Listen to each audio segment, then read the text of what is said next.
Hello, hello, happy Tuesday to everyone. Unconditional love, sending out good energy, healing, health, wealth, prosperity, protection, um, banishing of negative energy, curses, bad vibes, even the ones that we do to ourselves. Just out here in nature as usual. Got my weights on because I'm in the middle of working out, and I just wanted to talk about, just something lightweight today. About manifesting things and how it has to do with timing and patience, and how sometimes we can think we deserve something or we're ready for it, but we're not, because of the energies that we are surrounded by, maybe some of the connections we have, people in our lives. If we would get the things that we feel like we deserve at those times, a lot of times we wouldn't prosper us or last, because of, we have to clean house. We have to clean out our spirits and stuff with different relationships. I was just talking to someone, and we were just talking about how when you have relations, like sexual relations with people, how you can't just jump from one relationship to the other. It takes time to cleanse out those energies. And even if you're not doing any like spiritual baths and those type of things, and you don't know how to cleanse your energy and take your energy back from certain energies, such as like vampire energies and energies that drain you, it takes 7 years to actually just not doing any kind of spiritual work, cleanse out DNA from your body. So, we have to think about those things. I know growing up, what's that? Oh, we were taught that, the Bible says about fornication and, sexual sins and whores and all of that type of stuff, which is, it's just the basis, the top of the, like a cake, the top of the layer or whatever, the top of the layer. It's deeper than that. It's spiritual, and you're just changing. Like women, we're receivers, men are givers.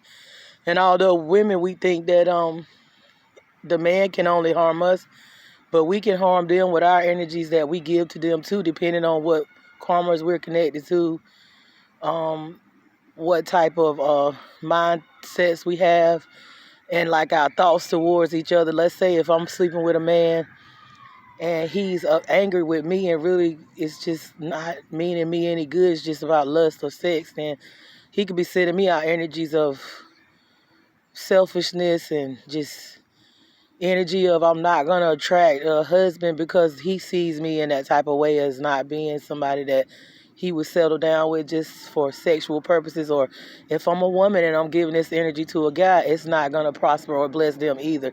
So it works both ways with the energy. It's neither where one party is safer than the other. If it's not balanced, then it's going to be a hardships. A lot of times when we connect with people, we wonder why we start going through things in our home and with our job and with our kids and all that. A lot of times it has to do with who we are connected with. And that's where I will say the Bible, is at the surface layer with being unequally yoked. That has to do with the energies too. It has to do with the type of energies that we're giving each other. As I said, we're the receivers and men are the givers.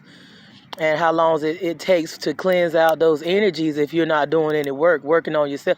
Not just spiritual baths and stuff like that. Doing that, I say it again, the shadow work. Realizing, why am I attracted to these individuals? Like sometimes we don't understand that with childhood, a lot of times with childhood traumas, those are the people we attract in relationships, and we're not with our parent or whatever traumas that happened to us as children, but we're dealing with these same energies and deities in relationships with the people we're connected with, and we're thinking that that's maybe our soulmates and our twin flames, but really they're karmic relationships that keep happening over and over, different bodies, but it's the same spirit, because we have not done that work. So we keep running away, but actually running into the same types of issues, because we, like I say, hadn't took the time to dig into deep it within and see what we need to work on. Even just taking the time out to meditate a few minutes, or writing some things down, but writing a journal, a diary, just going in the spirit. If you do it through prayer, it's fine. If you do it through, hey, scripture, that's whatever it takes. It's levels to this, It's levels to this. I'm not gonna be up here using profanity because the last one I did, I guess you can't say bad words or cuss words on YouTube. When I do curse, and I have a big vocabulary. I'm intelligent, so that's not even true. They say that people that speak curse or speak foul language are ignorant people, but I know some of the people in this world that's some of the most brilliant minds I've ever met and ever talked to, and they use profanity. So that's not true. But at the same time, I do abide by the laws of the land because I have to be able to be a human, a spiritual being living a human experience. I have to abide by guidelines and rules, and I'm big with that until it, comes to a point where you're embarking on my spirituality and me being who I've been sent here to be, then we got a problem. But I can deal with cleaning it up, to speak on, some platforms and stuff like that. I have respect, and I know how to deal with people on different levels of,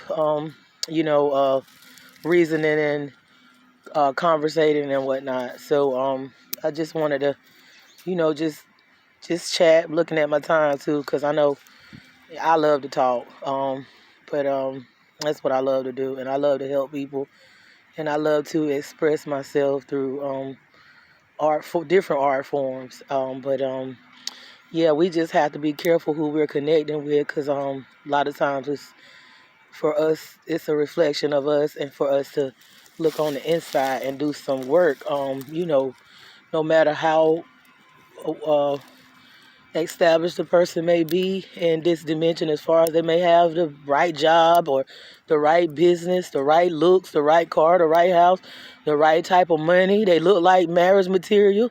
They look like somebody we can build with, but that's not the case all the time. It's deeper than that. I mean, chemistry takes more than just chemistry. Honey, it takes more than love, because I can love you, but the way you love me might not be the type of love that I need. The way I love you, it may not be the type of love that you need. A lot of times we don't know what love is. And I didn't know this till several years ago, because we were taught this in school about you really don't become an adult till after 30, after you up in your 30s, not, like maybe 33. That's why that 33, when Christ was crucified, it's a big meaning to that, very deep meaning. You can research it yourself if you have the time or have the desire to do so, but I'm not going to go out into all that and get off subject. But a lot of times we're not adults until then. We just been going around here in our 20s, just thank God for the ancestors. That's all I got to say. Because, honey, I know with my own personal experience, I really didn't start waking up to really life and love and really having meaningful feelings of knowing what things really mean, and I'm still learning now.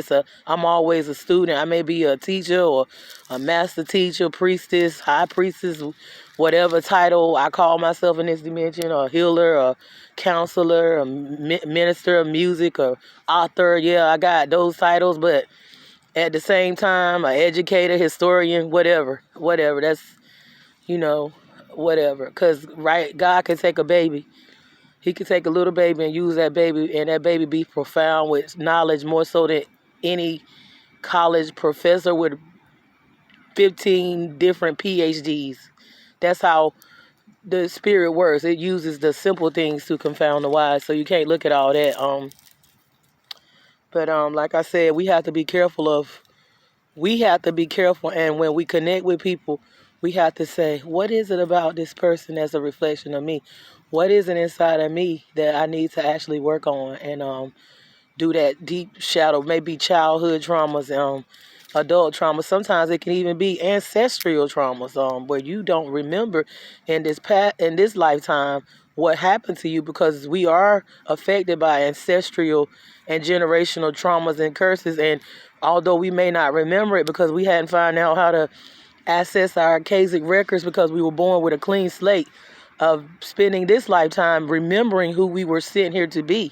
That's what it's all about. It's like I was talking to my I call them my daughter, but also my spiritual daughters. I call them my daughters.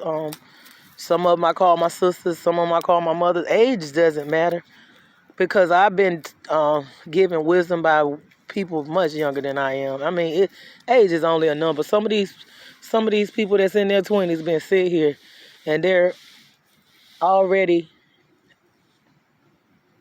at a level of spirituality that people that's in their 70s will never probably get. But I hear something now, and I don't know what it is, but I'm about to check it out because y'all know I'm always prepared. I look for the best, but always expect the worst. But have a nice Tuesday.